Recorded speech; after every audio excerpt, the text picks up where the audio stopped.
সকালবেলা শুধু ঘুম থেকে উঠে চোখটা খোলার অপেক্ষা, তারপরে সংসারের কাজের চাপ তো লেগেই থাকে, একটার পর একটা কাজ। তা ছেলেকে সকালে স্কুলে পাঠিয়ে দিয়েছি, দিয়ে তারপরে আমি লেগে পড়েছি কাজে। তা সকালবেলা যেহেতু পুজো দেবো আগে, সেই জন্য ভাবলাম যে চলো এই যেখানে ঠাকুর আছে আর কি, আমার এই বারান্দাটা, হলরুমটা একটু মুছে, রান্নাঘরটা মুছে নিয়ে আগে পুজোটা সেরে নিই, তারপরে যা করার করবো।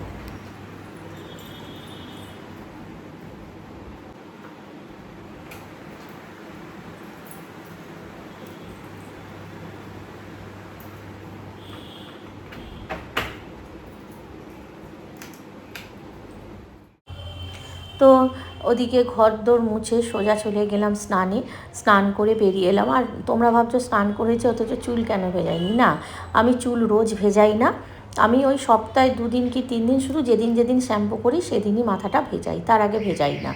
তা দেখো, ওদিকে তো ঠাকুরকে, আমার গোপাল সোনাদের ঘুম থেকে তুলে, ঠাকুরদের ঘুম থেকে তুলে চলে এলাম এখানে ঠাকুরের বাসন মাজতে। ঠাকুরের বাসনটা মেজে নিয়ে তারপরে পুজোটা সেরে নেবো। আর পুজোটা তোমাদের আজকে আর দেখাচ্ছি না, কেননা একই জিনিস তোমরা দেখতে দেখতে বোর হয়ে যাবে, তাই একটু তো ঘুরিয়ে ফিরিয়ে কাজ দেখাতেই হয়। কোন দিন এটা তো সংসারের কাজ যেহেতু একই, তোমরা যা করো আমরাও তাই করি। তোমরা শুধু ব্লগ করো না তাই দেখতে পাই না, আর আমরা ব্লগ করি তাই তোমরা দেখতে পাও। আমরা কাজটাকে তোমাদের দেখাই আর তোমরা দেখাও না, কিন্তু কাজ প্রায় সবার এক, কেউ একটু বেশি একটু কম, এই যা তফাৎ হয়। তা আমরা একটু কাজটা ঘুরিয়ে ফিরিয়ে দেখাই, কোন দিন এদিকটা দেখাই তো কোন দিন ওদিকটা, কেন একই জিনিস দেখতে দেখতে তো তোমরাও বোর হবে, তাই না? আর এদিকে দেখো, সকালে ঠাকুরের বাসন মাজতে মাজতেই আমাদের পাশের ফ্ল্যাটেই মানে আর যারা আছে আর কি, তার সঙ্গে গল্প করছি, গল্প করতে করতে ঠাকুরের বাসনটাও মেজে নিলাম। আর সকালবেলা একটু কথা বলা মানে সব কাজে লেট। আর এদিকে দেখো, পুজো দিয়ে দিয়েছি, ভুলে পর্দা টেনে দিয়েছি, ওই জন্য তোমাদের পর্দা অবস্থাতেই দেখালাম। রাধে রাধে বন্ধুরা, কেমন আছো সবাই? আমার আরেকটা নতুন ব্লগে তোমাদের অনেক অনেক অনেক স্বাগত জানাই। তা আজকে হলো বুধবার, সকালে অনেক সকালে উঠেছি, তোমরা দেখেছো ছেলে স্কুলে গেছে, ওটা আর দেখায়নি। ছেলেকে আজকে ম্যাগি করে দিয়েছি, কারণ দুধ ছিল না, ম্যাগি খেয়ে চলে গেছে, পরীক্ষা চলছে, ওই জন্য টিফিনের কোনো ঝামেলা সেরকম থাকে না, ওই 10-20 টাকা করে দিয়ে দিই, একটা কেক খেয়ে নেয়, কারণ চলে আসে 12টার মধ্যে, ওই জন্য টিফিন সেরকম দিই না। আর ম্যাগি করে দিয়েছি, খেয়ে চলে গেছে ছেলে স্কুল। তারপর তো দেখলে ওই বারান্দাটা একটু মুছে নিলাম, যেহেতু বাসি ঘরে তো পুজো দিতে পারবো না, যেখানটা পুজো দিই বারান্দাটা একটু মুছে নিলাম, নিয়ে পুজো টুজো দেওয়া হয়ে গেছে, তোমাদের সঙ্গে যতটা পেরেছি শেয়ার করেছি। এখন বসাচ্ছি রান্না, এবার হাজব্যান্ড বেরোবে, সকাল থেকে এক এক করে তো সব বেরোনো লেগেই থাকে। আর ভাত বসিয়ে দিয়েছি, আর এই যে দেখো এইটা করেই ডাল বসিয়ে দেবো, তাহলে ভাত ডালটা একসাথে হয়ে যাবে। ডাল সেদ্ধটা এটাতেই বসাবো, প্রেসারে করবো না, কড়াতে দেবো না, একসাথে এটার মধ্যে দিয়ে দেবো, এই যে দিলে তাহলে ভাত ডাল একসাথে সেদ্ধ হয়ে যাবে। তো চলো, আর আশা করি তোমরা প্রত্যেকে খুব খুব খুব ভালো আছো, সুস্থ আছো। আর ঠাকুরের কাছে প্রার্থনা করি, কুঞ্জবিহারীর কাছে প্রার্থনা করি তোমরা সবাই ভালো থেকো, সুস্থ থেকো। তো ওদিকে তো ভাত ডালটা বসিয়ে দিলাম, আর এখন এই যে মাছগুলো ছাড়িয়ে নেবো, নিয়ে মাছটা ভালো করে ধুয়ে মাছের তরকারিটা বসিয়ে দেবো। আর আজকে রান্না করব ডাল আর মাছ দিয়ে আলু দিয়ে মাখা মাখা করে তরকারি। তা আরেকটা জিনিসও করেছিলাম, সেটা কিন্তু কপালে জোটেনি। কেন জোটেনি তোমরা ব্লগটা দেখো বুঝতে পারবে। তা এদিকে দেখো, আর ফ্রিজে তো দই পাতা রয়েছে, দই তো থাকেই রোজ। তা এদিকে মাছগুলো বেছে ভালো করে ধুয়ে টুয়ে নিলাম, তারপরে নুন হলুদ মাখিয়ে মাছগুলো ভেজে নেবো। এই যে মাছ ভাজাটা বসিয়ে দিয়েছি, দিয়ে আর এদিকে আমি আলুটাও কুটছি।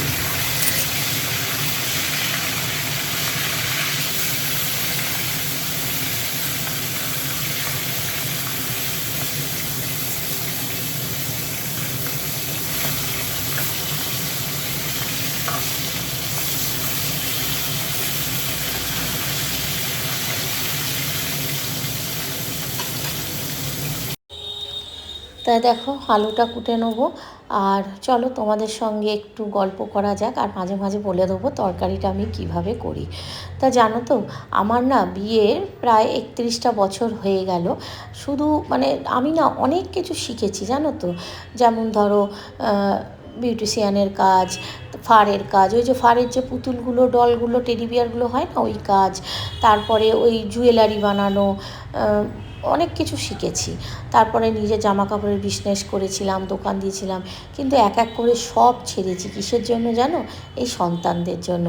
কেননা আমি যদি কাজ করি, আমি যদি করি, ভাবি, সবসময় ভাবতাম ওদের হয়তো মানে কাজের আর কি, ওদের জীবনটা হয়তো আমি সেভাবে দেখতে পারবো না, ওদের সেভাবে মানুষ করতে পারবো না আমি যদি এই সব কাজ নিয়ে ব্যস্ত হয়ে পড়ি। তাই জন্য জীবনে অনেক কিছু শখ থেকেও আমি কিন্তু সেগুলো কিচ্ছু করতে পারিনি। এক এক করে সব ছেড়ে দিয়েছি শুধুমাত্র এই সন্তানদের মুখ চেয়ে। তা দেখো, এদিকে তরকারিটা তো করলাম, কীভাবে করলাম তোমাদের বলা হলো না। ওই দেখলে আলুটা প্রথমে আলু পেঁয়াজ ভেজে নিয়ে তারপরে টমেটো কাঁচা লঙ্কা সব দিলাম, তারপরে নুন হলুদ গুঁড়ো লঙ্কা সব দিয়ে ভালো করে কষিয়ে নিয়ে আর একটুখানি জল দিয়ে মাছগুলো দিয়ে দিলাম। দিয়ে এখানে এটা গ্যাসটা কমিয়ে চাপা দিয়ে চলে যাব ঘরে। ওদিকে রান্নাটা বসিয়ে এসেছি, আর এদিকে ততক্ষণে আমি ঘরের বিছানা মাদুর সোফা সব পরিষ্কার করে নেব। মানে এইদিকে করি আর ওদিকে করি, দুদিকেই খালি ছুটে ছুটে বেড়াই। আর ভোরবেলা উঠি তো মনে হয় যেন কখন কাজগুলো সেরে একটু রেস্ট নেবো। ওই জন্য খুব তাড়াহুড়ো করে সকাল থেকে কাজগুলো সারার চেষ্টা করি। তা যেটা তোমাদের বলছিলাম আর কি, তা অনেক কিছু মানে শিখেও ছেড়ে দিয়েছি শুধুমাত্র এই সংসার আর সন্তানের মুখের দিকে তাকিয়ে। আর বিয়ের পর পড়াশোনা করতে চেয়েছিলাম, কেননা আমার তো মাধ্যমিক পাশ হয়ে বিয়ে হয়ে গেছিলো। তা বিয়ের পর পড়াশোনা করতে চেয়েছিলাম, পড়াশোনায় ভর্তিও হয়েছিলাম, কিন্তু সেটাও বলতে পারো কিছু পারিবারিক কারণে, কিছুটা সংসারের কারণে, কিছুটা অশান্তির ভয় সেই পড়াশোনাও আমি ছেড়ে দিয়েছিলাম, সেটাও করতে পারিনি।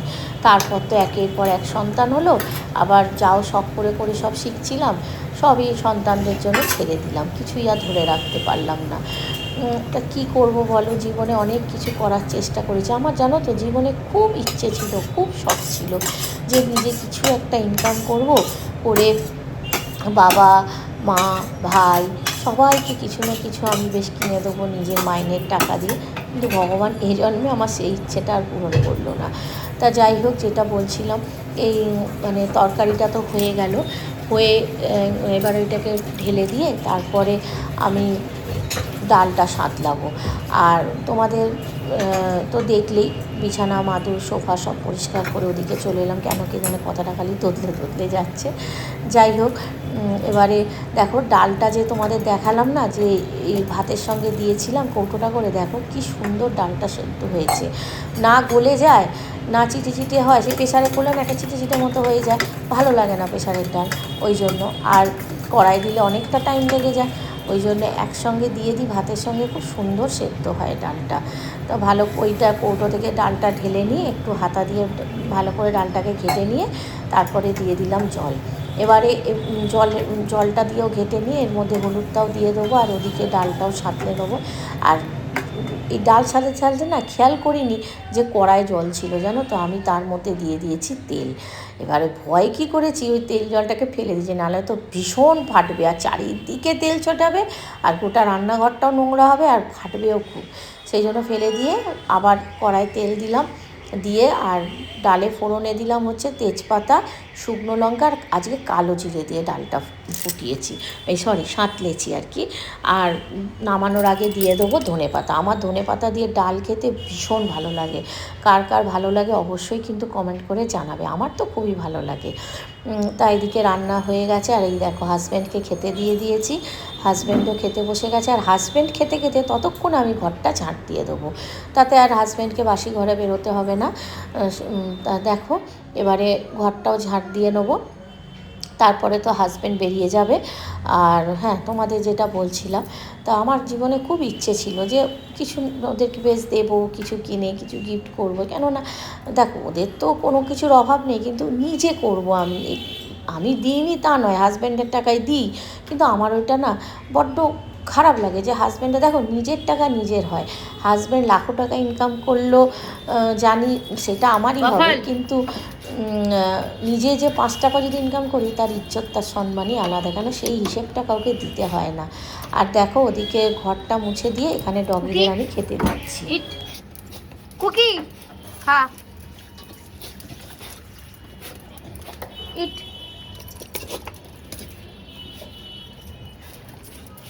ইট কুকি ইট। কি চালাচ্ছে,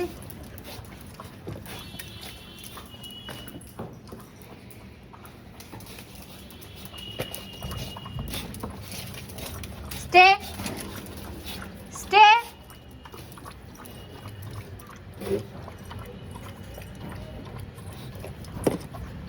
ইট।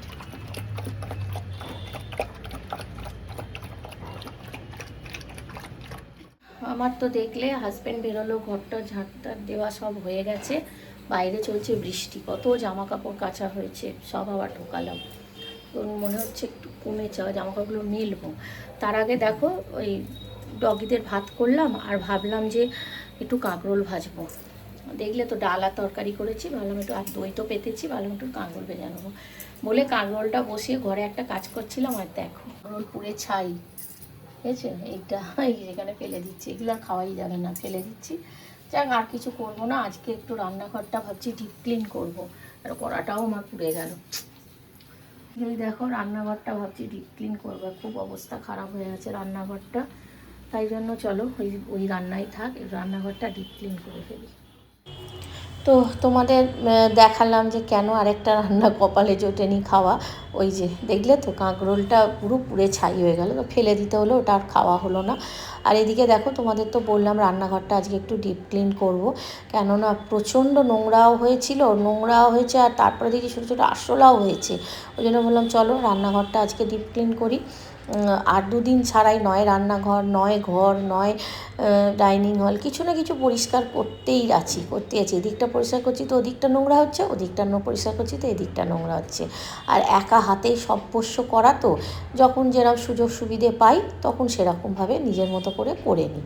তা দেখো, আর এই যে এই র্যাকটা দেখছো, এই র্যাকটা ওদিকে ঘুরিয়ে দিলাম, দিয়ে ভালো করে মুছে নিলাম। আর কেন কে জানে এই বর্ষাকাল হলেই না এই র্যাক ট্যাকগুলো বড্ড কেমন, এগুলো সেই কি উড বলে ভুলেই যাচ্ছি, কি প্লাই বলে, বেশ ইঞ্জিনিয়ারিং প্লাই না কি বলে, ওইগুলো তো ঘাসবোর্ড, ইঞ্জিনিয়ারিং ঘাসবোর্ড যেগুলো, সেইগুলোর তো, আর সেই কেমন সাদা সাদা ছ্যাদা পড়ে যায়। তা যাই হোক ভালো করে মুছে টুছে নিয়ে, আর এই টেবিল ক্লথটা আমার ছিল, এটাকে ছোট ছোট করে কেটে নিয়ে র্যাকের মধ্যে পেতে এবার র্যাকটা আমি সুন্দর করে গুছিয়ে নেবো। আর যত এখানে কাঁচের জারগুলো বা যে জারগুলো আর কি সবকটা ছিল, সেগুলো ভালো করে সাবান দিয়ে মুছে পরিষ্কার করে নেবো।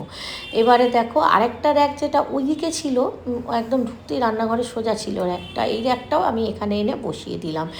আর দিয়ে এটাকেও ভালো করে মুছে নিয়ে, আর ওই বাদবাকি যে টেবিল ক্লথটা আর কি কভারটা ছিল টেবিলে, সেটাকেও কেটে কেটে এখানে পেতে দিলাম।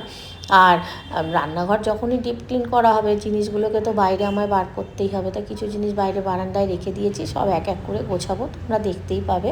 তা চলো রান্নাঘরটা আমি গোছাই আর তোমরা দেখতে থাকো, আর ততক্ষণ আমি তোমাদের সঙ্গে যে গল্পটা করছিলাম কন্টিনিউ করতে থাকি। তা হ্যাঁ, তা সেই জীবনে তো সেই আশাটা শখটা এ জন্মে পূরণ করতে পারলাম না। মা তো চলেই গেল, মাকে তো জীবনে কিছু কিনে দিতে পারলাম না নিজের টাকায়, আর মা দেখেও যেতে পারলো না। আমার মাও অনেক চেষ্টা করেছিল জানো তো, আমি যাতে স্বাবলম্বী হই, নিজের পায়ে দাঁড়াই। অনেক মা আমাকে চেষ্টা করেছিল, ছেলে মেয়েদের রাখা দেখা মাঝে মাঝে, তারপরে আমাকে দোকান দেখে দেওয়া, সবই মা চেষ্টা করতো, কিন্তু ওই সংসারের চাপ, তারপরে ওই মানে আমার হাজব্যান্ড আবার একটু তখন অন্যরকম ছিল জানো তো, মানে তুমি যা করবে ঘরে থেকে করো, বাইরে কিছু করতে পারো। এখানটা দেখানো হলো না, ভুলে গেলাম। এখানটা এই যে আমার ওই আলু পেঁয়াজের ঝুড়িটা ছিল, ময়দা কোটোটা, সেটা অনেকদিন সরাইনি বলে দেখো উই পোকা হয়ে গেছে, সেই ভ্যাতে পোকা, সব গন্ধ ছাড়ছিল জানো। আমি ভাবছি রান্নাঘরে কোথা থেকে গন্ধ ছাড়ছে, পরিষ্কার দেখি এই জায়গাটা, আর উই পোকা দেখো ভরে গেছিলো। এটা এখন পরিষ্কার করছি, মানে আমার যেন গা ঘিন করছে, তো কী করবো বলো, পরিষ্কার তো করতেই হবে। তো চলো এখানে পরিষ্কার করে নিই, খুব অবস্থা খারাপ ছিল এই ফোনটা। এবার বাইরে থেকে ঘরে থেকে কি করব বলো, যার জন্য অনেক কিছু করেও আমাকে ছেড়ে দিতে হয়েছে। কেননা আমাদের বাড়িটা মানে ঘরে থেকে আর কি, যেটা বলছিলাম ভুল বললাম, ঘরে থেকে কি করব। এবার আমাদের যে বাড়িটা না, সেটা অনেকটা রোড মানে ভেতর দিকে জানো তো, রোড থেকে অনেকটা ভেতরে, তার জন্য ওখানে থেকে কোনো কিছুই বিজনেস বা কারবার কিছুই ঘর থেকে হতো না। তা যাই হোক, এবারে তার জন্য সেরকম কিছু করতে পারিনি। আর তখন তো এরকম ইউটিউব চ্যানেলও ছিল না, কিছু ছিল না। হয়তো তখন করলে আজ আমি ইউটিউবে দাঁড়িয়ে যেতাম, কিন্তু তখন অত চল ছিল না, জানতামও না এত এইসব ব্যাপারে। পরে আস্তে আস্তে ফোন ঘেঁটে ঘেঁটে জানতে পেরেছি, কিন্তু যখন জেনেছি তখন অনেকটা দেরি হয়ে গেছে। ততদিনে অলরেডি যারা চ্যানেলে দাঁড়ানোর দাঁড়িয়ে গেছে। আর আমি যখন করি তখন আর আমার কোনো সেখানে লাইন হয়নি, চান্স হয়নি, আজও নেই। কেন জানি না, মানুষ ওই পুরনো ব্লগারদেরই দেখে, ভালোবাসে, আর আমাদের মতো নতুন ব্লগারদের সুযোগও দেয় না, ভালোবাসে না, কাছেও টানে না, জানি না কেন। দেখো, পুরনো তো রয়েছে, ভালো তো লাগেই, কিন্তু পুরনোরা যদি কিছুই না করে, শুধুই কথা বলে, কিছু কাজ না দেখায়, তাতেও তাদের ভালো লাগে, এতটাই তাদের ভালোবেসে ফেলেছে। আর আমরা হাজার চেষ্টা করলেও আমাদের একটু সুযোগ দেয় না। এটা যে যার কপাল, বলে তো লাভ নেই, কপালে নেই আমাদের মতো নতুন ব্লগারদের। তা যাই হোক, জীবনে হয়তো এই শেষ ইচ্ছেটুকুনিও আমায় মরতে হবে, যে আমি জীবনে কিছু করতে পারলাম না। এই সব কাজ শেষ হলো, দেখলে ঘরদোর মোছা, রান্নাঘরটা একদম ডিপ ক্লিন করলাম। তা তোমাদের রান্নাঘরটা একবার দেখাচ্ছি। আর এখন খাবো, জানো তো কেন বলো তো, ঘুরতে বাজে 3:30 বাজে, আমার 4টে থেকে ব্যায়ামের ক্লাস আছে। এবার যদি খেয়ে না নিই তাহলে আমার ব্যায়াম করতে কষ্ট হবে। আর স্নান করে খেতে গেলে আর কি অনেকটা দেরি হবে, তো ব্যায়াম করতে কষ্ট হবে। সেই জন্য আমাকে আগে খেয়ে নিয়ে তারপর স্নান করবো। আর সকালে তো একবার স্নান করেইছি, অসুবিধা নেই। চলো তোমাদের আমার রান্নাঘরটা দেখো। এই জায়গাটা তো একদম কী অবস্থা ছিল, প্রশান্ত যেন বমি উঠে আসছিল, বুঝতেই পারিনি এরকম হয়ে থাকবে, এত উপকার হয়ে থাকে। তো তাও উপকারটি আর মরে, ওই যে ধারে আছে, যতটা পেরেছি চেঁচে দিয়েছি। আর এইখানটা পুরো, এখানে আলু পেঁয়াজটা আগে এই উপরটা ছিল, ওখানটা না রেখে এখানে রেখে দিয়েছি, ঠিক আছে। আর এই ট্রেতে এক্সট্রা কিছু মুড়িখানা আছে, সেগুলো রেখেছি, তার নিচে আছে আটা। আর এই যে এই হাটটা পুরো চেঞ্জ করেছি। এখানে যে বড় র্যাকটা ছিল কৌটো রাখা, সেটা সরিয়ে, যেন জল লাগতো, বুঝলি তো, বাসন মাজলে জল লাগা, তলাটা পুরো নষ্ট হয়ে যাচ্ছে পুরো। তো সেই কম দামে সে প্লাইগুলো হয়, সেগুলো অনলাইনে নেওয়া, জিনিসটা খুব একটা ভালো হয়নি আমার, লোকের রিভিউ দেখে নিয়েছি, কিন্তু আমার পছন্দ হয়নি। আর এই যে এইখানটা এইভাবে, আর এই গাছগুলো আমার বাড়ি থেকে এনেছিলাম, সে বাড়ি গিয়ে বেশ ভালো হয়ে গেছে গাছগুলো, বাড়ি থেকে এনেছিলাম মানি প্ল্যান্টগুলো। আমার তো ঘরে অনেক হয়ে আছে বারান্দায়, সেখান থেকে দুটো ডাল এনেছিলাম। এইখানে একটা রেখেছি, দেখো এইখানে একটা রেখেছি, যেটা তো একদম বাইরের দিকে বেরিয়েই যাচ্ছে, দেখেছো। আর এই দুটো র্যাক এরকম পাশাপাশি রেখে দিয়েছি, ঠিক আছে। আর এইরকম রান্নাঘরটা এখন দেখতে লাগছে। চলো এবার আমি স্নানে যাই। এইরকম লাগছে, এখন দেখতে পাশ দিয়ে ঢুকে এইরকম লাগছে, আর এই পাশ দিয়ে লাগছে।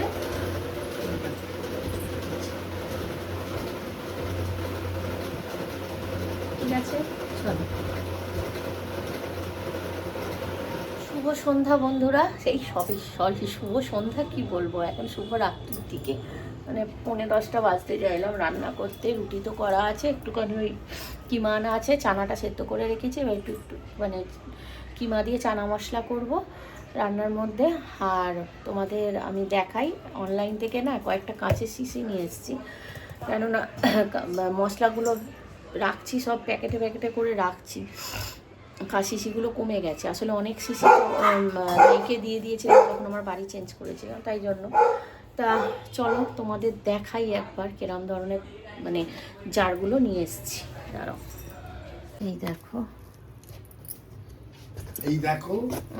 পয়সা নেই, দেখেছো, মানে কমেন্ট না করলে ওর হবে না, আমি কিছু নিলেই ওর হয়ে গেল। নাও না, হ্যাঁ, এই দা কদিন পরে চলে যাবো, ওখানে গিয়ে কেন আমি আর কিছু বলবো না। চলে যাবো আর চলে যাবো, ততদিন বাঁচলে তো যাবে না, যদি না বাঁচি ততদিন। মানুষ আজ আছে কাল নেই, জীবনটা বড্ড অল্প।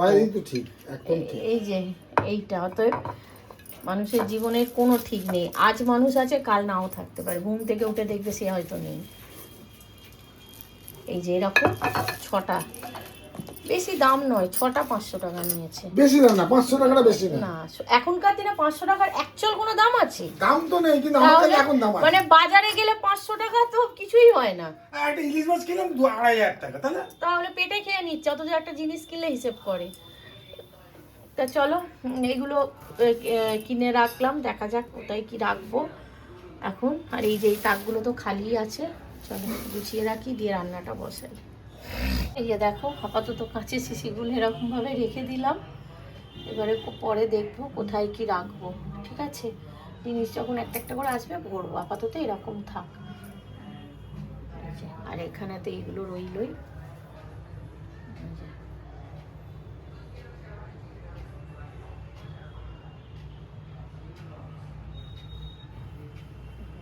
হয়েছে এখানে, চলো রান্নাটা করি।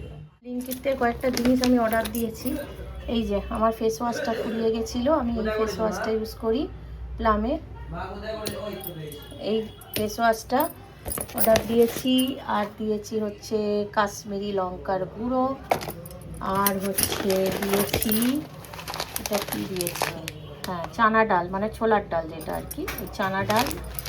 ঠিক আছে, আর দিয়েছি এই যে জ্যাগারি পাউডার। জ্যাগারি পাউডারটা দিয়ে না আমি দই পাতি, জানো তো, খুব সুন্দর দইয়ের কালারটাও আসে, দইটা টেস্টও খুব হয়। এই জ্যাগারি পাউডার। আর দিয়েছি একটা বাসন মাজার সাবান এক্সোর। আর দিয়েছি হচ্ছে স্কচ ব্রাইট। এগুলো ব্লিঙ্কিটে অর্ডার দিয়েছিলাম, এই এখন দিয়ে গেল। চলো এগুলো গুছিয়ে নিই, এদিকে রান্নাটাও রেডি করছি। তো চলো, অনেক দুঃখের কথা, অনেক মনের কথা তোমাদের সঙ্গে শেয়ার করে দিলাম।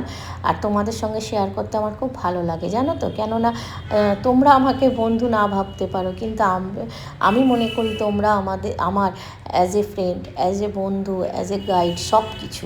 সেই জন্য অনেক মনের কথা তোমাদেরকে আমি বলে মনটাকে হালকা করে ফেলি। তো দেখো ওদিকে মুদিখানাগুলো ঢেলে আর এখানে চলে এলাম আমি রাতে রান্না করতে। আজকে রাতে কিমা দিয়ে চানা করব। তা সেই জন্য প্রথমে কড়াইতে তেল দিয়ে দিলাম, তারপরে তেজপাতা জিরে ফোড়ন দিয়ে আলু পেঁয়াজটাকে ভাজতে বসিয়ে দিলাম। আর আগেই আমি চানাটা ভিজিয়ে রেখে সেদ্ধ করে রেখে দিয়েছি প্রেসারে। আর এবারে দেখো এই আলু আর পেঁয়াজের সঙ্গে কিমাটা দিয়ে ভালো করে ভাজবো। আর তারপরে মশলাটা দেবো আর কি, যেটা বাটা মশলা। আমি তো মশলাটা বেটেই রেখে দিয়েছিলাম, আর টমেটো দিলাম তারপরে। আর ওই মশলাটা আমার সব সময় বাটা থাকে, জানো তো। ওই আদা, জিরে, ধনে, তারপরে রসুন, পেঁয়াজ, একটু হলুদ, একটু কাশ্মীরি লঙ্কার গুঁড়ো দিয়ে, আর কাঁচা লঙ্কা, শুকনো লঙ্কা, এই যে মশলাটা আমি করে ফ্রিজে রেখে দিই একসাথে। এবার এই মশলাটা দিয়ে দিলাম, আর নুন, হলুদ, কাশ্মীরি লঙ্কার গুঁড়ো সব দিয়ে দিলাম। কেননা ওই মশলাটার মধ্যে যেমন যদি মানে যেহেতু লঙ্কা বাটা আছে, সেই জন্য আমি আর লঙ্কা দিইনি। লঙ্কার গুঁড়ো পরে লাগলে আমি একটু লাস্টে দিয়ে দেবো। তাই এদিকে দেখো ভালো করে এটাকে কষিয়ে নেবো, নিয়ে সেদ্ধ হয়ে গেলে এই চানা মটরটা দিয়ে ঘুগনিটা বসিয়ে দেবো। আর এই ঘুগনিটা করতে করতে আমার সঙ্গে ঘটে গেছে একটা মহা বিপদ। কি সেটা তোমরা নিজেরাই দেখো।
ওই বাবা ওষুধ দিয়েছে না, তুই হাত মোড়া করে রেখে দিয়েছিল। হাত মোড়া করে রেখে দিয়েছিল, পড়ে পড়ে চলছিল। পা দিয়ে কি করে উঠে গেছে জামা দিয়ে। বাবা তুমি কি 800 টাকা দিয়ে তোমরা দেখলে। আর ওই যে ওখানে লাফালাফি করছিলাম, ওটা আমি আরশোলা গায়ে উঠেছিলাম। আর আমি আরশোলাকে প্রচণ্ড প্রচণ্ড ভয় পাই, মানে জমকেও মনে অত ভয় পাই না, আরশোলাকে যতটা ভয় পাই। আর সেই আরশোলাটা উঠেছিল আমার গায়ে, বুঝতে পারছো আমার অবস্থাটা কী হয়েছিল। তা যাই হোক, তোমাদের যতটা পেরেছি ভিডিওটা শেয়ার করেছি। আর তোমাদের ভিডিওটা কেমন লাগলো অবশ্যই তোমরা কমেন্ট করে জানাবে। আর কিছু মনের কথাও আজকে তোমাদের সঙ্গে আমি শেয়ার করলাম। আর ভিডিওটা ভালো লাগলে তোমরা কি করবে, হ্যাঁ অবশ্যই একটা ছোট্ট করে লাইক, কমেন্ট অ্যান্ড শেয়ার। আর প্লিজ প্লিজ সাবস্ক্রাইব করে আমার পাশে থেকো, আমাকে মোটিভেট করো। তোমাদের একটা লাইক, একটা কমেন্ট আমাকে অনেকটা মোটিভেট করে। তো চলো, ভিডিওটা এখানেই শেষ করলাম। আর আমার কুঞ্জ বিহারী গোপাল সন্ধ্যার কাছে প্রার্থনা করি তোমরা প্রত্যেকে খুব খুব খুব ভালো থেকো, সুস্থ থেকো, আনন্দে থেকো, আর অল টাইম হাসতে থেকো, আর অপরকেও আনন্দে রেখো। তো চলো, আর জীবনে হাসিটা খুব জরুরি, ঠিক আছে? তো চলো, ভিডিওটা শেষ করলাম। আর তোমরা বলতে পারো জীবনে দুঃখ কষ্ট থাকলে হাসি আসবে কী করে? দেখো, জীবনে দুঃখ কষ্ট তো থাকবেই, কিন্তু তার মধ্যেও হাসিটাকে আমাদের খুঁজে নিতে হবে, আনন্দটাকে, তাই না? দুঃখ কষ্ট না থাকলে আনন্দের মজাটা পাবে কোত্থেকে? তো চলো, টাটা, গুড নাইট।